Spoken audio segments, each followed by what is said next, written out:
Okay, I need you to stick with me for the next 60 seconds, because by the end of this video, you are going to want this camera, and then I'm going to tell you the two things that almost ruined it for me. Stick around for those, because if enough of us complain in the comments, there's a real chance the company fixes it with a free software update. I'm not joking. I've seen it happen before. This little camera in my hand right now shoots stabilized 8K footage, has a 1-inch sensor the size of cameras that cost 4 times as much, and this is the part that actually made me say, wait, what? Out loud in my kitchen, the screen pops completely off the body and turns into a wireless remote control with a built-in microphone. I didn't believe it the first time either. So let's get into it, because there is a lot to unpack here, and trust me, you don't want to skip to the end on this one. Here's exactly what we're covering today, in order, so you know when your favorite part is coming up. We're starting with the headline specs, but I promise I'll keep it painless, no engineering degree required. Then I'm taking this thing out into the real world to test the zoom, the wireless range, and the audio quality side by side with a dedicated wireless mic, because specs on a page mean nothing until you see them under real conditions. After that, we'll go through everything that comes in the box, talk honestly about battery life and storage, and then this is the part you really want to stay for. I'm going to walk you through the 2 flaws that genuinely surprised me on a camera this expensive and this well thought out. If you've been burned by a gimbal camera before, or you're trying to decide between this and something like an action camera, this video is going to save you money and frustration. Let's go. First impressions, the first thing you notice when you pick this camera up is the weight distribution. It's front-heavy in a good way. The lens module feels substantial, like there's real glass and a real sensor packed in there, not just plastic dressed up to look premium. The body has this matte, slightly rubberized texture that grips your palm even with sweaty hands, which, living where I live, is basically a daily occurrence. Popping open the case for the first time feels almost ceremonial. There's a hard shell case with a hinged lid, and the camera just drops into a foam cutout shaped exactly like it. Underneath, there's a hidden compartment with a magnetic wide-angle adapter and a black mist filter, tucked away like a little bonus surprise. Companies don't usually put this much thought into packaging unless they're confident about what's inside, and that confidence turned out to be earned. We'll get into why in just a second. The dual lens system explained. Let's talk lenses, because this is genuinely the cleverest part of the hardware. There are 2 separate lenses on the front, and this surprised me. They are not identical twins. The primary lens is a 20mm wide angle sitting on top of a full 1-inch sensor. For comparison, a lot of premium phones brag about sensors a fraction of this size. A bigger sensor means more light hits it, which means better color, better dynamic range, and dramatically better low-light footage. The second lens is a 60mm telephoto, but it sits on a smaller sensor, still solid, but more in line with what you'd find in a typical rugged action camera. Functionally, this gives you 5 effective zoom stages: 1x, 2x, 3x, 6x, and a digital 12x. Think of it like the multi-lens setup on a modern smartphone, except this one is stabilized on a mechanical gimbal, not just software trickery. The trade-off is simple to remember. Stay under 6x, and you're using genuine optical or lossless cropped detail. Push to 12x, and you're leaning on digital zoom, which softens things slightly. Honestly, for 90% of shooting situations, you'll live happily between 1x and 6x and never think about it again. Zoom range real numbers on a spec sheet are easy to write and easy to ignore. So I took this thing downtown to actually test the zoom against something moving a sailboat drifting along the harbor, far enough away that my eyes alone couldn't make out any detail. I started at 1x, and you could barely tell there was a boat out there at all. Then I clicked through 2x, 3x, 6x, and finally all the way to 12x, and suddenly I could see the hull number, the people on deck, even the color of someone's jacket. Here's the part that got me though. After holding at 12x for a while, I clicked it back down to 1x in one motion, and the visual whiplash was almost comedic, like someone yanking a rug out from under your eyeballs. It's a genuinely useful gut check for understanding just how much reach this little device actually has. For a camera that fits in a jacket pocket, having a smooth, stabilized 12x zoom available at the push of a single switch is the kind of thing that used to require a much bigger, much heavier rig.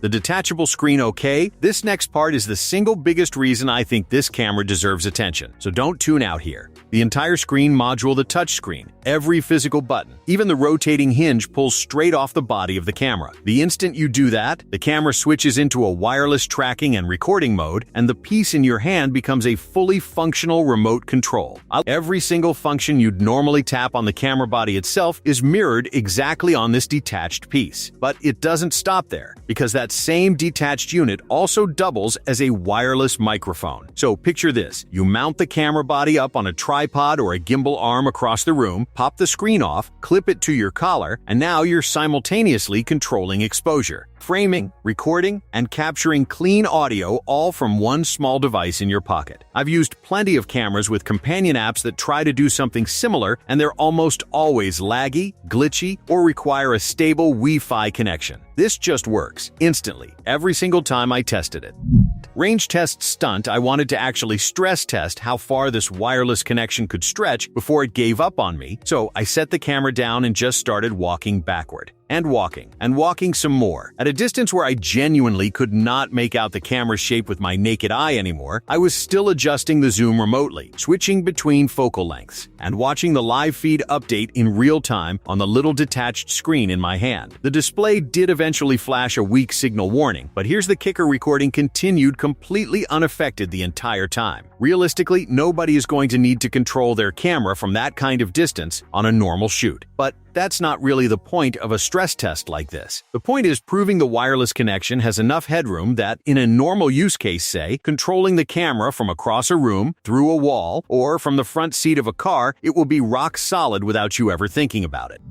Audio system deep dive audio is where a lot of compact cameras quietly cut corners, so let's actually dig into it. A lot of people assume there's just one little microphone hole somewhere on the body, but that's not accurate. This camera actually runs a 4-microphone array, with 3 microphones built into the camera body itself and a 4th one living inside the detachable screen handle. That's a more thoughtful setup than I expected, because it means the camera is picking up sound from multiple directions at once rather than relying on a single capsule pointed the wrong way. Even with that smarter array though, built-in mics on any camera this small are still going to struggle in genuinely noisy environments, which is exactly why this system also pairs wirelessly with Insta360's own external transmitters, either the Compact Mic Air or the more advanced Mic Pro, and it can run 2 transmitters at once for 2-person interviews or dialogue scenes. The Mic Pro specifically records in 32-bit float internally, meaning even if your levels are wildly off during a chaotic outdoor shoot, you can recover clean, usable audio in post without harsh distortion. I tested the built-in array against a wireless transmitter side by side in a noisy outdoor environment with wind and nearby construction noise, and the difference was still noticeable. The built-in array handled wind shockingly well thanks to the included foam wind guard, but the transmitter sounded tighter, closer, and more broadcast-ready overall. If you're serious about dialogue-heavy content, budget for at least one external mic. It's worth every penny.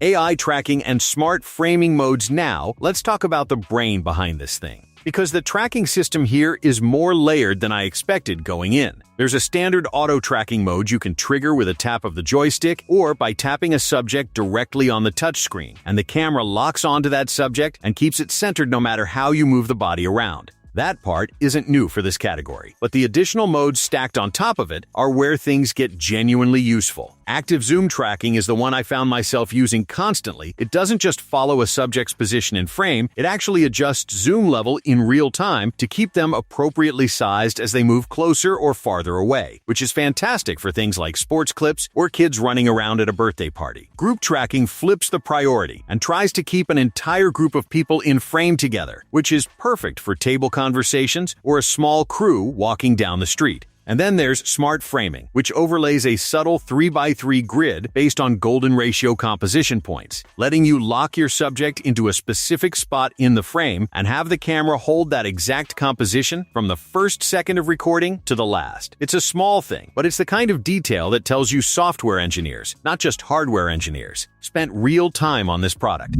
Macro mode and creative tricks here's a feature that almost nobody talks about, and it might end up being my favorite hidden gem on this whole camera: close focus macro shooting. If you push into the telephoto zoom range and get physically close to a small subject, the lens can resolve detail that gets remarkably close to a true 1:1 macro ratio. I tried this on a few flowers in my backyard and on an unsuspecting beetle that wandered across my patio table, and the level of texture and detail the sensor pulled out genuinely surprised me for a camera this size. The slow, fine-tuned zoom control is the trick here. Rather than tapping through the fixed zoom stops, you hold the zoom rocker down to glide smoothly through the focal range until you land right on the sweet spot for macro detail. It takes a little practice to nail consistently, and there's a bit of trial and error finding that exact distance where focus locks in tightest. But once you get the hang of it, you have a genuinely capable macro tool tucked inside a gimbal camera that most people are buying purely for vlogging and travel content. It's the kind of bonus feature that doesn't show up on a spec sheet headline, but it's the sort of thing that makes a camera feel like it was built by people who actually shoot with it. What's in the box? Let's talk about what you're actually getting for your money, because the included kit is more generous than most competitors in this category. You get the hard shell carrying case with that satisfying spring latch lid, a magnetic wide-angle adapter lens that drops your focal length down to a genuinely vlog-friendly width, and a magnetic black mist filter for that softer, cinematic highlight glow. On top of that, there's a battery base and a standard base, both of which include flip-out metal feet so the camera can stand upright on its own without a tripod, a small detail, but a genuinely useful one when you just need to prop the camera up quickly. You also get a USB-C charging cable, a wrist strap for handheld shooting, and depending on your bundle, a wireless clip mic with its own dedicated padded slot sewn into the case. Companies love to nickel and dime accessories these days, so seeing this much included out of the box is honestly refreshing.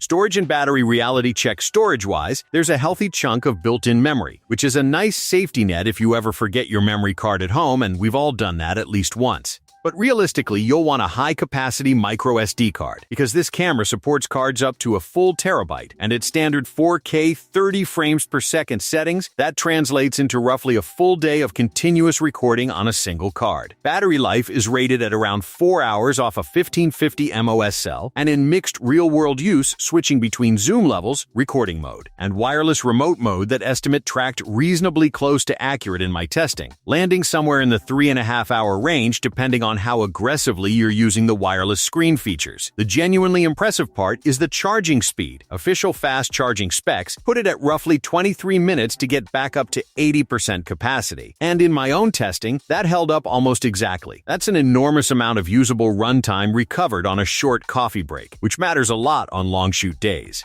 Low light performance. Now, here's where that big 1-inch sensor on the primary lens really earns its keep. Dedicated low light mode that leans on the onboard processing chip to clean up noise and boost shadow detail without destroying the image. When I tested this at night, footage shot on the 1x and 2x focal lengths, the ones using that larger sensor stayed noticeably cleaner, with richer color retention in shadows, compared to anything captured at 3x or beyond. That's simply physics. A bigger sensor captures more light per pixel, full stop, and no amount of clever software processing on the smaller telephoto sensor can fully compensate for that gap. So my honest, practical advice: if you're filming anything after sunset, stick to the wide lens whenever possible, and only reach for the telephoto zoom in low light if you absolutely have no other choice. It's a small habit that will dramatically improve your night footage.